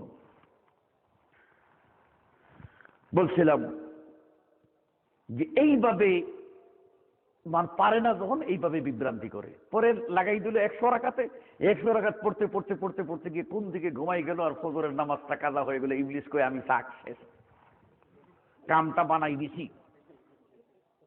কথা বুঝলেন নাই? রাত বড় ওয়াজ ফজরের আগে দিয়ে ছাড়ে, এই টাইমে না পড়তে ইধর না উধর না ঘর কা না ঘাট কা, দে ঘুম একেবারে সকাল 10টা, হয় না? কই ওয়াজ শুনলি আমি 12টা বাজাই দিলাম না। বন্ধুগণ, আল্লাহ সম্পর্কে ঈমান আনতে গেলে আল্লাহকে তাকে চিনতে হবে। এই জন্য আল্লাহ কোরআনের প্রথম আয়াত কি নাজিল করেছেন? ইকরা। কি নাজিল করেছেন? ইকরা। আর তার সম্বন্ধে ঈমান আনার আগে বলছেন ফা'লাম আন্নাহু লা ইলাহা ইল্লাল্লাহ ওয়াস্তাগফির লিযামবিক। আল্লাহ লা ইলাহা ইল্লাল্লাহ বলবা, তার আগে ফাআলাম, আগে ইলম হাসিল করো। বুখারী বুখারী, তাই না? বুখারী বুখারী, সবাই এই কথা স্বীকার করে কোরআনের পরে সবচেয়ে বিশুদ্ধ কিতাব হলো সহিহ বুখারী। আর ইমাম বুখারী একটা অধ্যায় বেঁধেছেন, বাবুল ইলম ক্বাবলাল কওল ওয়াল আমল, বাবুল ইলম ক্বাবলাল কওল ওয়াল আমল। কথা বলার আগে, আমল করার আগে ইলম হাসিল করতে হবে, জানতে হবে। না জেনে কথা বলা যাবে না, না জেনে আমল করা যাবে না। বুঝেন নাই? অথচ আমরা মন্তব্য করতে থামি না। এক লোক এসে নামাজ পড়লো, নামাজ পড়ে যাচ্ছে, আর আল্লাহ নবী সালাম দিয়ে বিদায় হচ্ছে। নবী বলছেন, ইরজি' ফাসাল্লি ফাইন্নাকা লাম তুসাল্লি, যাও নামাজ পড়ো, তুমি নামাজই পড়ো নাই। লোকটা মনে করলো ত্রুটি হয়েছে কোথাও, আবার গিয়ে পড়লো, আবার গিয়ে পড়লো, একই কথা, হয় নাই। পরে এসে বলছে, ইয়া রাসূলুল্লাহ, এর চেয়ে সুন্দর করে পড়া জানি না, আমারে শিখাই দেন। এবার নবী উস্তাদ আর সাহাবী ছাত্র, নবী উস্তাদ আর ছাত্রকে সাহাবী। আল্লাহর নবীর কাছ থেকে সাহাবী নামাজটা শিখলেন, কিভাবে পড়তে হবে, কিভাবে পড়তে হবে। এবার আল্লাহর নবীর তালিম অনুযায়ী, সুন্নত অনুযায়ী যখন নামাজটা পড়ে বের হলেন, আর যাওয়ার সময় শপথ করে গেলেন যে এইরকম করে বাকি জিন্দগি চালাবো, নিজে কোনো কথা বাদ দেব না, ইচ্ছা করে মাতবরি করবো না। আল্লাহ নবী বলেন, কে আছো দুনিয়াতে কোনো বেহেশতি মানুষ দেখে চোখ দুটাকে ঠান্ডা করতে চাও, সেই লোকটা যেন এই লোকটাকে দেখে নেই। আগে নামাজ পড়েছে কয়েকবার, হয় নাই। রসুলের তরিকায় নামাজ হয়েছে, আল্লাহর নবী তাকে আল্লাহর ইশারায় বেহেশতি বলে দিলেন। জীবনভর নামাজ পড়েন, কাম হবে না যদি রসুলের তরিকায় না হয়। সাহাবী হুযায়ফা ইবনুল ইয়ামান রাদিয়াল্লাহু আনহু দেখতে পেলেন এক লোক নামাজ পড়তেছে, নামাজের রুকু সিজদা কোনো কিছুই ঠিকঠাক নাই। সালাম ফেরানোর পরে হুযায়ফা বললেন, ওই মিয়া, মুনযু মাতা তুসাল্লি হাকাযা, কতদিন ধরে এইরকম করে ফাল পারো নামাজ পড়ো, এটা কিসের নামাজ, কতদিন ধরে? লোকটা বলছে, মুনযু 40 সানা, 40 বছর ধরে মিয়া এরকম নামাজ পড়ি। কি কো তুমি? মুখ ফুলাইয়া কয়, 40 বছর ধরে পড়ি। ওমর সাহাবী হুযায়ফা বলছেন, তুমি যদি এইরকম নামাজ পড়ে থাকো, আমি রসুলকে যে নামাজ পড়তে দেখেছি, আল্লাহর কসম কইরা কই, এই 40 বছরে তুমি একটা সিজদাও ঠিক মতো দেও নাই। দেখছো, 40 বছর আপনার বেকার। যদি আপনি রসুলের তরিকায় ফিরে না আসেন, বাবা ও বাবা, যার কথা তার কথা না, আপনার চোখটা আপনি খুলেন, দেখেন, জ্ঞান বৃদ্ধি করেন। আল্লাহ রাব্বুল আলামিন সূরা আল আ'রাফের 33 নম্বর আয়াতে বলছেন, কয়েকটা জিনিস হারাম করেছেন, তার মধ্যে বলছেন, ওয়া আন তাকুলু আলাল্লাহি মা লা তা'লামুন, না জেনে আল্লাহর সম্বন্ধে কোনো মন্তব্য করা যাবে না, হারাম। সূরা আল ইসরা বা সূরা বনি ইসরাঈল তার 36 নম্বর আয়াতে আল্লাহ বলছেন, ওয়ালা তাকফু মা লাইসা লাকা বিইলম, যে বিষয়ে তোমার ইলম নাই কথা কইও না। ইন্নাস সামআ ওয়াল বাসারা ওয়াল ফুআদ কুল্লু উলাইকা কানা আনহু মাসউলা, এই যে চোখ, এই কান, এই যে অন্তর, জিজ্ঞাসিত হবে, হিসাব দিতেই হবে। বন্ধুগণ, এই যে অজ্ঞতা, এই অজ্ঞতা হচ্ছে মানে কোরআন হাদিসের জ্ঞান নাই, অথবা কোরআন হাদিস পড়ছে কিন্তু সুন্নতের গুরুত্ব বুঝে না, অথবা কোরআন হাদিস পড়ছে কিন্তু সুন্নতের প্রমাণ কোথায় আছে সেই বুঝ তার হয় না। এই জন্য সুন্নতকে তার কাছে গুরুত্ব না, এই কারণে এই গোলমাল হয়। কি করে আপনি এই গোলমাল দূর করবেন? এক, পারিবারিক তালিম জারি করেন। দুই, সাধ্যমতো কোরআন হাদিস পড়েন। তিন, কোরআন হাদিস বুঝে এইরকম আলিমের কাছে জিজ্ঞাসা করেন। 4, এই ধরনের দার্স যেখানে হয় সেগুলিতে বসেন। 5 নম্বর, সুন্নতকে আমলে পরিণত করেন। নিয়মিত যখন আমল করবেন এটা তখন আপনার অভ্যাস হয়ে যাবে, আর ছুটবে না। আলহামদু সূরা মরার সময় যদি কেউ জিজ্ঞাসা করে বলতে পারবেন, কেন? পড়তে পড়তে আপনার অভ্যাস হয়ে গেছে। আছে না? মসজিদে ঢুকতে বিসমিল্লাহ করে ঢুকতে হয়, আমরা ঢুকি আল্লাহুম্মা ইফতাহলি আবওয়াব রাহমাতিকা, এমন মুখস্থ হইছে যে মসজিদের সামনে অন্ধ যদি হয় দৌড়া নিয়ে যায় তো ওখানে ঢুকতে গেলেই অটোমেটিক মুখ দিয়ে বেরিয়ে আসে আল্লাহুম্মা ইফতাহলি আবওয়াব রাহমাতিকা। কেন? এটা আমল করতে করতে অভ্যাস হয়ে গেছে। আমাদের সমাজে বড় সমস্যা হলো সংস্কারের ক্ষেত্রে আমার বাবাজিরা মনে কিছু নেবেন না, এই বুড়া মানুষগুলি কিছু একটু সমস্যার সৃষ্টি করে। বুড়া মানুষ কেন সমস্যা করে জানেন? তারা করে 68 বছর পার করলাম, আর 2 বছর না 4 বছর বাঁচবো। তখন যেইভাবে বাপ দাদারা পড়ছে, বাবারে আর এই 2 বছর পরিবর্তন করে আর কি করবো, থাক, এরকম কিছু করে। যত ওয়াজ করেন, বাড়িতে বুড়ি মহিলা আছে না, বুড়ি দাদি নানি, এরা একটু প্রবলেম করবে, সমস্যা করবে। এখানে ওয়াজ শুনে গেছেন, তকদিরের ভালো মন্দ কে জানে? তকদিরের ভালো মন্দ কে জানে? আল্লাহ যদি কাউকে বিপদ দিতে চান কেউ সরাইতে পারবে? আর আল্লাহ যদি কাউকে বাঁচাইতে চান কেউ মারতে পারবে? অথচ আপনার ঘরে নাতি বা নাতিনের কপালে কালো তিলক লাগানো আছে, আছে না? কালো তিলক লাগানো আছে, টিপ দেওয়া আছে। এই টিপটা কি এর লেগে? মানুষের বদনজর থেকে বাঁচার লেগে টিপ দিয়ে দিলেন।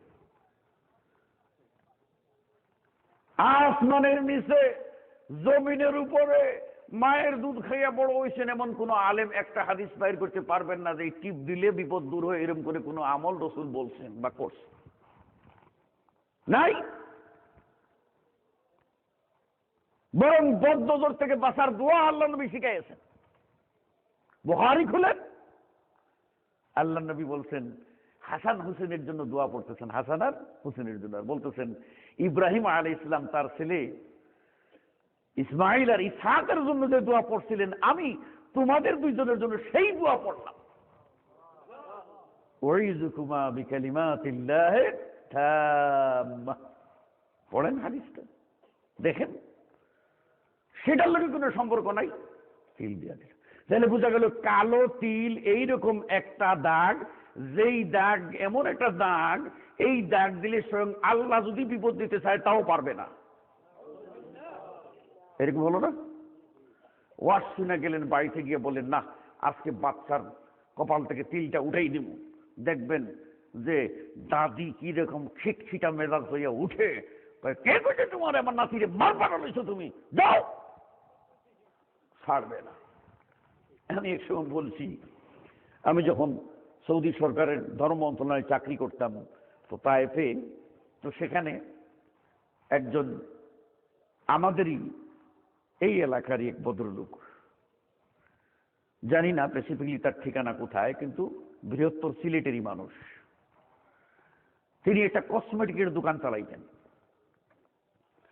পরিবার নিয়ে থাকেন। তার একটা ছেলে 8-10 বছরের, তার হাঁপানি রোগ, শ্বাসকষ্ট আছে না, হাঁপানি রোগ। তা আমি প্রায় গিয়ে খবর নিতাম। একদিন খবর নিলাম, বললাম বাবা ভাইজান ছেলেটার কি খবর?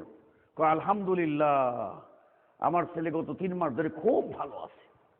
আমি বললাম কি চিকিৎসা করলেন? মাশাআল্লাহ ছেলেটা ভালো হয়ে গেল। চিটাগাঙ্গের এক হুজুর উটের কণ্ঠনালী কোথা থেকে পাইছে, ওইটা দিয়ে একটা তাবিজ বানাই দিছে, আর এই তাবিজ পড়ার পর থেকে আমার ছেলেটা ভালো হয়ে গেছে। আমি বললাম যে এইখান থেকে মক্কা আল্লাহর ঘর মাত্র 70 কিলোমিটার দূরে, ওই মিয়া তারপর এখানে এসা এই উটের গলার ইয়ে দিয়া আর তাবিজ বানিয়ে চিটাগাঙ্গের হুজুর ভালো করে দিল, আপনি আল্লাহর ঘরও চিনলেন না, এটা কি? তখন এই কথা বলার পরে আমার হাত বেড়ে বলছে যে ভাইজান আপনি কি বলবেন বুঝতে পারছি, আপনি কার? আমি তো ধর্ম মন্ত্রণালয়ে চাকরি করি, মোটামুটি সরকারি চাকরি, এটা গুরুত্ব আছে, তাই না? আপনি কার? আপনি কার? স্বয়ং যদি আসমান থেকে জিবরাইলও আসে আর আইসা কয় যে তাবিজটা ফালাইতে, তাইলে আমি ফালাবো না কিন্তু, কারণ তাবিজ তো আমার ছেলেরে বাঁচাইছে। কি কোন আপনি? বিশ্বাস দেখছেন? বিশ্বাস দেখছেন? এখন তার আপনি পরীক্ষা করেন, গিয়ে ওই তাবিজে হাত দেবেন, দেখবেন যে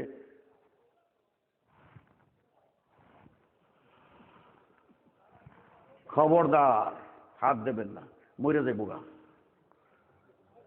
এই কইল বাঁচানেওয়ালা আল্লাহ, মারনেওয়ালা আল্লাহ। ওখানে হাত দেবেন বিশ্বাস, তখন দেখবেন হাত মরে দেবো গা, খবরদার। আছে নাই বিশ্বাস? আছে নাই বিশ্বাস? আমার ভাইয়েরা, আমি 2 নম্বর কারণ বলবো। 2 নম্বর কারণ হলো নফসের গোলামি করা, প্রবৃত্তির দাস হয়ে যাওয়া। কিছু মানুষ আছে আল্লাহরে বাদ দিয়া নফসের অগ্রাধিকার দেয়। আল্লাহ নিজেই বলছেন, আফারাআইতা মান ইত্তাখাযা ইলাহাহু হাওয়া। তুমি কি লক্ষ্য করেছো ওই মানুষটার প্রতি যে তার নফসকে ইলাহ বানিয়ে নিয়েছে? সূরা আল জাসিয়া 23 নম্বর আয়াত। যারা আল্লাহ এবং আল্লাহ রসুলের কথা মানে না, কোরআনের আয়াত পড়ে বলার পরেও মানে না, বুখারী ও মুসলিম সহ সহিহ গ্রন্থ থেকে দলিল দেওয়ার পরেও যেই লোক মানে না, সেই লোক সম্পর্কে আল্লাহ সূরা আল কাসাসের 50 নম্বর আয়াতে বলেছেন। শুনবেন কি বলছেন আল্লাহ? আল্লাহ বলছেন, আলেম ওলামারা ভালো করে শুনুন, ভাইরা আমার ভালো করে শুনুন, আমার ভুল হলে সংশোধন করে দেবেন। সূরা আল কাসাস আয়াত নম্বর কত বলছি? 50। ভালো করে খেয়াল করে আল্লাহ বলছেন, ফাইন লাম ইস্তাজিবু লাক। হে নবী, যদি তোমার কথা তারা না মানে, নবী তোমার কথা যদি ওরা না মানে, কোরআন হাদিস যদি না মানে, ফা'লাম আন্নামা ইয়াত্তাবিউনা আহওয়াআহুম, তাহলে তুমি জেনে নাও এরা তাদের নফসের পূজা করে, এরা তাদের নফসের খেয়াল খুশি মতো চলে। এরপরে আল্লাহ বলছেন, ওমান আযাল্লু মিম্মান ইত্তাবা হাওয়াহু বিগাইরি হুদাম মিনাল্লাহ। আল্লাহর হেদায়েত বাদ দিয়ে, কোরআন আর সুন্নাহ বাদ দিয়ে যেই লোক তার নফসকে ইলাহ মানে, এই লোকের মতো গুমরাহ আর কে হতে পারে?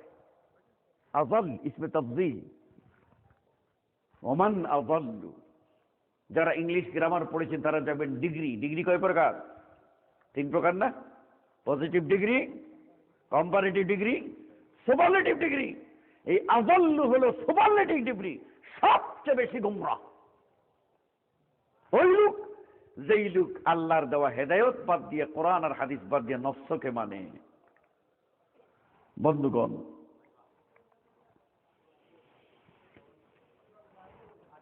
তিন নম্বর, সময় কম, 3 নম্বর, বাপ দাদা পূর্বপুরুষের অনুসরণের দোহাই দেওয়া। অনেক আছে এরকম, জানে যে এইটা এতদিন করছি কিন্তু এটা তো কোনো হাদিস দেখি নাই, আজকে যা দেখলাম যে এটা হাদিসের উল্টা। না, হাদিস মানবো না আগেরটা মানবো, হাদিস মানবো না আগেরটা মানবো, হাদিস মানবো না গো। বাপ দাদা সমাজ এগুলি বাদ দিয়ে চলে না, এই জন্য তারা হাদিস বাদ দিয়ে বাপ দাদারটা মানে, বাপ দাদারটা মানে। ওই অসংখ্য আমি ঘটনা আপনাদের দেখাই দিতে পারি যে আমরা হাদিসের উল্টা মানি, বাপ দাদার কথা মানি।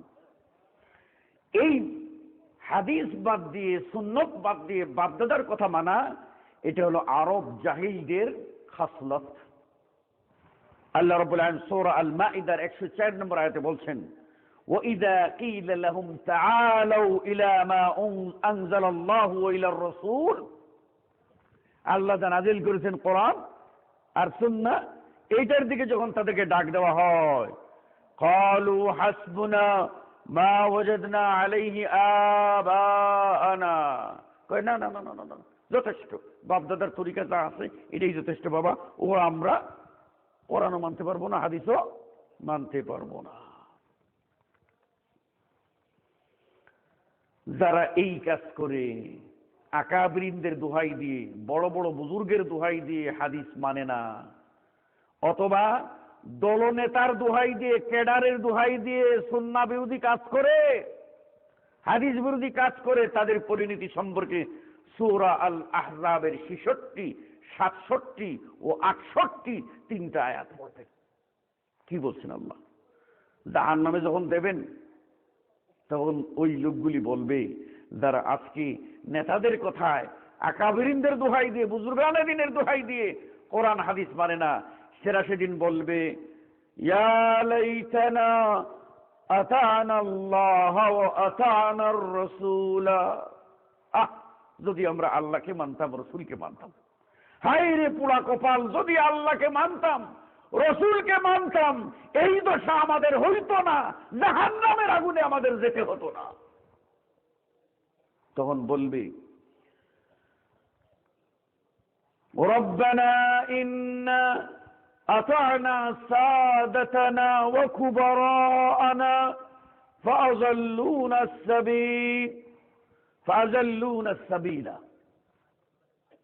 তখন বলবে হে আমাদের রব, আমরা আমাদের নেতা, আমাদের আকাবিরিন, বড় বড় যারা বুজুর্গ, লিডার, ক্যাডার, এদের কথা মেনেছিলাম, এদের কথা মতো চলেছিলাম, তোমার কথাও মানি নাই, তোমার রসুলের কথাও মানি নাই। আল্লাহ গো, আমাগরে কত জাহান্নামে দিছো, আতিহিম যিফাইন মিনাল আযাব, যিফাইন মিনাল আযাব, ওদেরকে দ্বিগুণ শাস্তি দাও, ওরা আমাদের গুমরাহ করেছে। ওয়ালআনহুম লা'নান কাবীরা, আর ওদেরকে তুমি বড় লানত দাও, অভিশাপ দাও। বুঝতে পেরেছেন? অনেক মানুষ আছে, এই পয়েন্ট বলে আজকে শেষ করছি, অনেক মানুষ আছে কোরআন বা হাদিস পেশ করার পরে তখন বলে বুঝলাম এটা হাদিস, তবে আমাদের উস্তাদরা কি বলেছেন, আমাদের মাশায়েখরা কি বলেছেন, অনেকে বলে না, বলে। শোনেন, এই ব্যাপারে সাহাবী আব্দুল্লাহ ইবনে আব্বাস রাদিয়াল্লাহু আনহু নাম শুনেন নাই? রাইসুল মুফাসসিরিন সাহাবী, তার একটা কথা শোনেন। উরওয়া ইবনে জুবাইর কে তিনি একটা মাসআলা বললেন, মাসআলা দিলেন কে?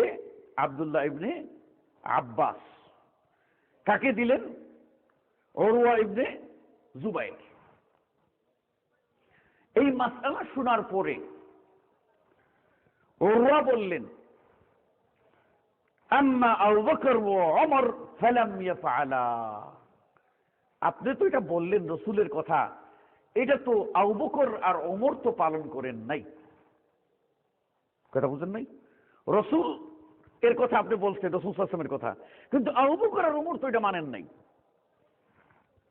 তখন ইবনে আব্বাস রাদিয়াল্লাহু আনহু বললেন, তোমরা তো দেখছি একেবারে ধ্বংসের দ্বার প্রান্তে পৌঁছে গেছো। নুহাদ্দিসুকুম আন রাসূলিল্লাহ সাল্লাল্লাহু আলাইহি ওয়াসাল্লাম, আমরা তোমাদেরকে রসুলের হাদিস শোনাচ্ছি, ও তুহাদ্দিসুনা আন আবি বকর ওয়া ওমর, আর তোমরা রসুলের বিপরীতে আবু বকর ওয়া ওমরের কথা শোনাচ্ছ। রসুলের কথার উল্টা যদি আবু বকর আর উম্মতের কথা, আবু বকর আর উমরের কথা না চলে, তাহলে আল্লাহ রসুলের কথার বিপরীতে আপনার আমার কারো কোনো কথা চলবে? জোরে বলেন, চলবে? চলবে না। শুনুন, হজ 3 প্রকার, তাই না? হজ্জে ইফরাদ, হজ্জে কিরান, হজ্জে তামাত্তু। ওমর রাদিয়াল্লাহু আনহু হজ্জে কিরানকে পছন্দ করতেন, আর ওমরের ছেলে আব্দুল্লাহ সাহাবী তিনি হজ্জে তামাত্তু করলেন। হজ্জে তামাত্তু করার পরে কিছু লোক বলল, আপনার বাবা হজ্জে কিরান করতেন, তো আপনি তামাত্তু করলেন কেন? বাবা পছন্দ করতেন কিরান আর আপনি করলেন তামাত্তু। তখন আব্দুল্লাহ ইবনে ওমর রাদিয়াল্লাহু আনহুমা কি জবাব দিয়েছেন? তিনি বলছিলেন, আফা সুন্নাত রাসূলিল্লাহ সাল্লাল্লাহু আলাইহি ওয়াসাল্লাম আহাক্কু আন ইউত্তাবা আম সুন্নাত ওমর?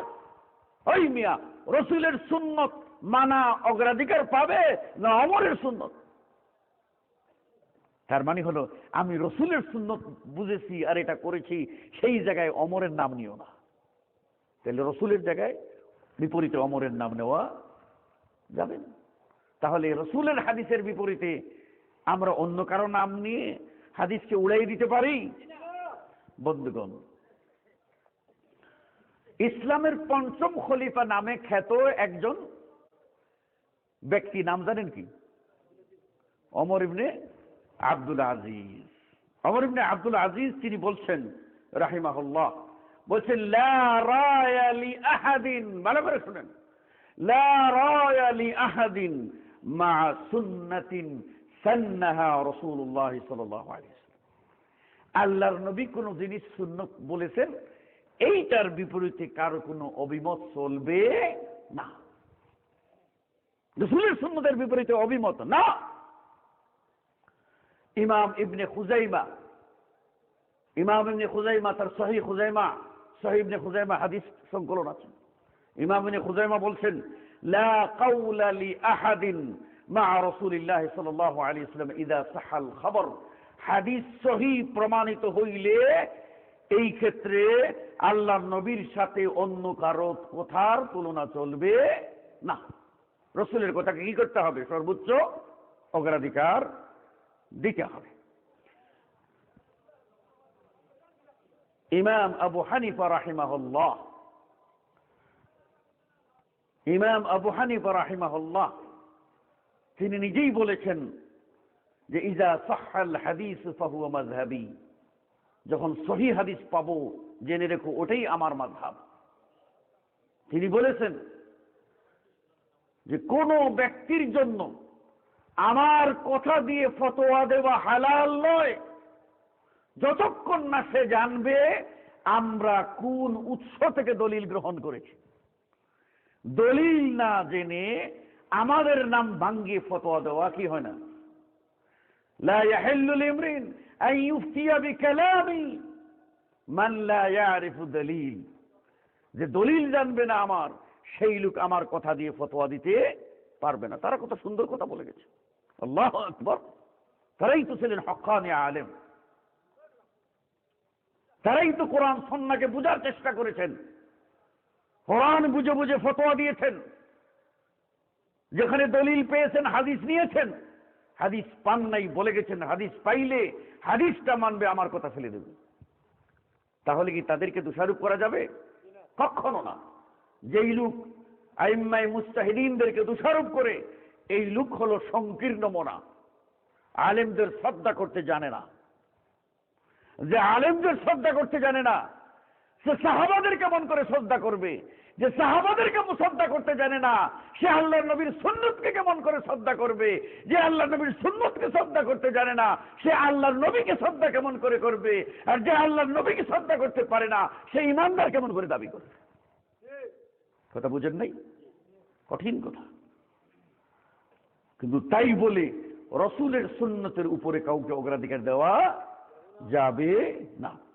এই জন্য ইমাম শাফিঈ রাহিমাহুল্লাহ এর কথা দিয়ে শেষ করে তিনি বলছেন, আজমা'আন নাস আলা আন্না মান ইস্তাবানাত লাহু সুন্নাহ আন রাসূলিল্লাহ সাল্লাল্লাহু আলাইহি ওয়াসাল্লাম। এই কথার উপরে সকলের ঐকমত যে যার কাছে সুন্নত পরিষ্কার হয়ে যাবে, লাম ইয়াকুন লাহু আন ইয়াদাহা লিকাউলি আহাদিন মিনান নাস, কোন মানুষের কথায় তার জন্য রাসূলের সুন্নত বাদ দেওয়া উচিত হবে না। এটা একমত। কেউ আল্লাহর নবীর কথার উপরে অন্য কারো কথাকে অগ্রাধিকার দিতে পারবে না। অতএব আমরা সকলেই কোরআন ও সুন্নাহকে সর্বোচ্চ অগ্রাধিকার দিয়ে মানার চেষ্টা করি, বুঝার চেষ্টা করি, প্রত্যেকটি আমল যাচাই বাছাই করার চেষ্টা করি। আল্লাহর নবী বলুন না সাল্লাল্লাহু আলাইহি ওয়াসাল্লাম, না আমাদের আবার জারি তুলতে হবে? কিছু লোকের অভ্যাস আছে ইমানের তাগিদে নামাজ পড়ে, তাই না? আর কিছু লোকের অভ্যাস আছে গেছি যখন অনুষ্ঠানে সবাই পড়ে, আমি না পড়লে খারাপ দেখা যায় তাই পড়ে। আছে না এরকম কিছু মানুষ? হ্যাঁ। আর কিছু লোকের আছে লাঠি ধমকাইলে গিয়ে তখন গিয়ে নামাজের মধ্যে শরিক হয়। আছে না?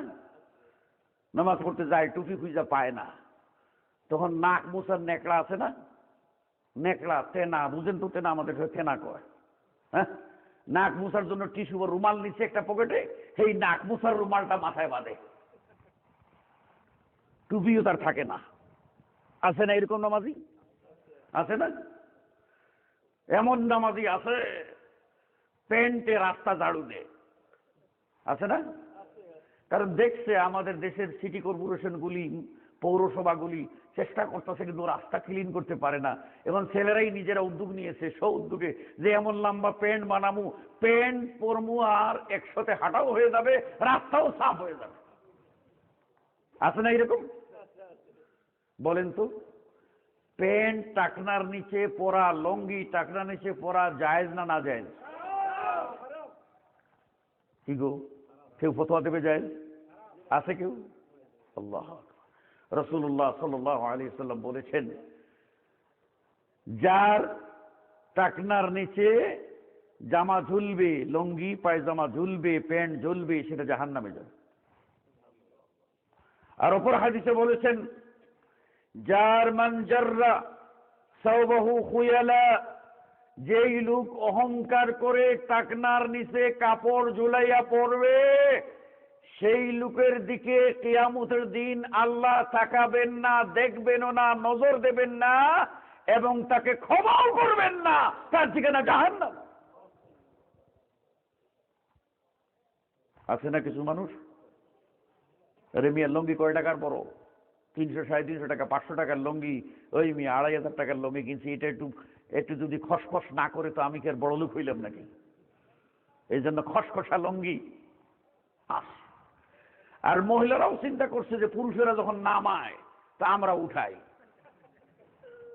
আছে না এরকম? হেরা উঠাইতাছে আর পুরুষেরা নামাইতাছে। আচ্ছা বলতো, এখানে একটা যুবক ছেলে আর এখানকার যুবতী মেয়ে, এটা যদি খালি নামায় আর সেটা যদি উঠায়, যদি এক জায়গায় ক্রস হয়ে যায় তাহলে কি হবে? লা হাওলা ওয়ালা কুওয়াতা ইল্লা বিল্লাহ। কি কন? এটা আল্লাহ নবী বলছেন ভাই, আল্লাহ নবী বলছেন চতুষ্পদ জানোয়ার জীবজন্তু যেরকম তারা যৌন চাহিদা মিটায় রাস্তায়, ওই রকম যখন মানুষেরা পশুর মতো জিনা ব্যভিচার করবে তখন কিয়ামত হবে। অবাক হয়ে গেছে, কি অবস্থায় আমরা আসছি। তো বন্ধুগণ, আমরা নামাজ পড়তে যাই তখন খালি গিয়ে দেখেন যে কি করে, অজু করে আর চুল এরকম করে। ওই যে নামাজ পড়তে গেছ না, তুই তুই পার্লারে গেছ, কোথায় গেছ, এমন করে ফুসফাস, মানে অজু করবো, মাথা মশে করবো, মগর যেন ফ্যাশনটা নষ্ট না হয়, স্টাইল নষ্ট না হয়। কি বাবাদের দেখেন না, ইয়ংদের একদল আছে এরকম করে। আর গিয়া সেই দিকে ইকামত হইতাছে, নামাজ চলতেছে, হে খালি পিছনে এরকম মোড়ায়, মানে আটা পিঠা রুটি বানাই, বুঝছে, রুটি পিঠা করে না, রুটি পিঠা বানাই, হে এরকম করে মোড়ায়। তার মানে কি, পায়জামাটা, ওই লঙ্গিটা, কি যেন প্যান্টটা বেশি চলে গেছে, এখন এটা খালি পেঁচ দিয়ে, এখন পেঁচ কিরম করে দিব, ঠ্যাংটা যে ঢুকাইছে ওর ভিতরে কেমনে এই বুঝে না, এত টাইট প্যান্ট যে এইটা কি করে ঢুকাইছে ঠ্যাং, এখন ঢুকাইতে এটা পেঁচাইতে গেলে তো জায়গা লাগবে, সেই জায়গাও নাই, খালি ঠেলে। ও বাবা, ও ভাই, ও মা, ও বোন, আল্লাহকে ভয় করো, আল্লাহকে ভয় করুন, আল্লাহকে ভয় করুন, আল্লাহর আযাবকে ভয় করুন, পরকালকে ভয় করুন, সতর্ক হন, সাবধান হন। জীবনটাকে আপনার চলে যাচ্ছে, হাওয়ায় চলে যাচ্ছে। আল্লাহর কাছে কবি বলছেন, দিক্কাতু কলবিল মাররি কাইলাতুন ফাইন্নাল হায়াতা দাকাইকুন ওয়া সাওয়ানি। ওই যে ঘড়ির কাঁটার মতো টুকটুক করে বাম দিকে বক্ষে একটা ঘন্টা বাজতেছে, বাজতেছে না, হার্টের স্পন্দন বাজে না? এটা একটা বাড়ি দেওয়ার কয় তোমার জীবন থেকে একটা মুহূর্ত চলে গেল, আরেকটা বাড়িতে কয় আরেকটা চলে গেল, আরেকটা বাড়িতে কয় আরেকটা চলে গেল। চলতে চলতে তোমার যতটুকু আপনার বিচার মেয়াদ ছিল খতম হয়ে যাবে, সেই দিন আর টুকটুকানি বাজবে না, বন্ধ হয়ে যাবে, কেউ রক্ষা করতে পারবে না। পারবে? সমস্ত ডাক্তার বেটে দিলেও আটকাইতে পারবে? পয়সা খাওয়ার লেগে একটা আবার বুদ্ধি বাইর করছে, একটা আমার হারামি বুদ্ধি করে লাইফ সাপোর্ট দেয়, ওর ভিতরে রাইকা কত করে গ্যাস দিয়া দেখায় এখনো আছে আছে, টাকা গনতে থাক, জমি বেচ, গরু বেচ, বাড়ি বেচ, পারলে বউটারও ভাগি দে, তারপরও টাকা লইয়া আয়, আসি আমরা। আছে না এরকম? সব ডাক্তার না, আবার সব ডাক্তার এরকম নাকি? কিছু সবদার ডাক্তার, মাথা বড়া ডাক্তার আছে না এরকম? কিছু খারাপ আছে। আমার বাবা ও ভাইয়েরা, আমার সময় ছিল আপনার 11:30 পর্যন্ত, এই পর্যন্ত আমি এসে পৌঁছলাম। শেষ করে এটা বলি, আমি আপনাদেরকে বলি, এই যুবকেরা কোরআন সুন্নাহ চর্চা করো। আর আমি বাবাদের বলি, আর কয়দিন চোখ খুলে কোরআন হাদিস পড়ার চেষ্টা করুন। আলেম ওলামাদেরকে জিজ্ঞাসা করবেন যে আমি যে আমলটা করেছি হাদিস মতো কিনা, রসুলের সুন্নত মতো কিনা। আমি জানি না, আমি উম্মি মানুষ, বলুন।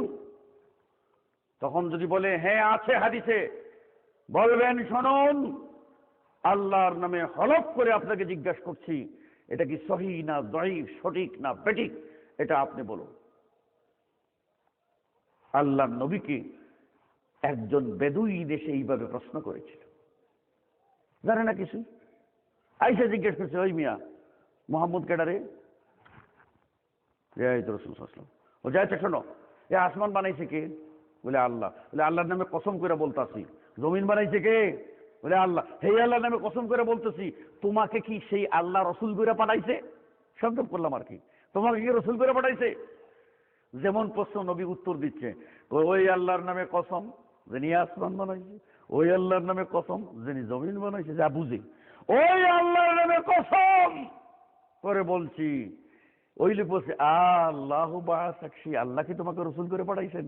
আল্লাহ নবী কসমের স্টাইলে জবাব দিয়ে বলছেন, কসম করে বলছেন সেই আল্লাহই আমাকে রসুল করে পাঠাইছেন। তখন লোকটা বুঝছে, বুঝার পরে কইছে আশহাদু আল্লা ইলাহা ইল্লাল্লাহ ওয়া আশহাদু আন্না মুহাম্মাদার রাসূলুল্লাহ। আপনিও আলেমকে জিজ্ঞেস করবেন যে আপনারা কোরআন হাদিস পড়েছেন, আপনারা আল্লাহর কাছে জবাবদেহি করবেন। আমরা জানি না, আল্লাহর নামে কসম করে কই আমার হক কথাটা জিজ্ঞেস করেন, এই আমলটা হাদিসে আছে কিনা। পারবেন না জিজ্ঞেস করতে? পারবেন না? খালাস। তারপরেও যদি কোনো আলেম নয়সই করে বাটপারি করে, তাহলে কি ওই টেড়ে মেলে ডান্ডা কিয়ামতের মাঠে করে দেবে ঠান্ডা। ওই লাঠি খুব সাংঘাতিক, ইন্নাল্লাহ আজিজুন যুনতিকাম, আল্লাহর পাকড়াও, প্রতিশোধ অত্যন্ত কঠিন।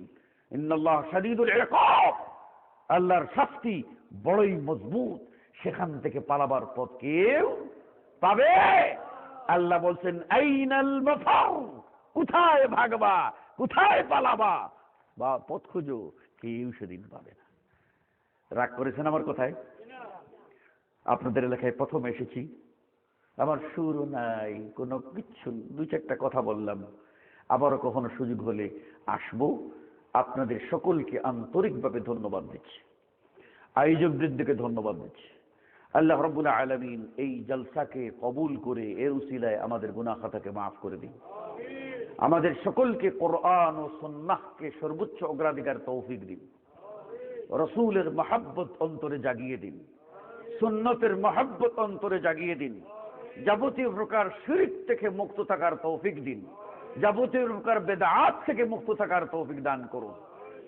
রব্বানা তাকাব্বাল মিন্না ইন্নাকা আনতাস সামিউল আলিম ওয়া তুব আলাইনা ইন্নাকা আনতাত তাওয়াবুর রহিম। সুবহান রাব্বিকা রাব্বিল ইজ্জাতি আম্মা ইয়াসিফুন ওয়া সালামুন আলাল মুরসালিন।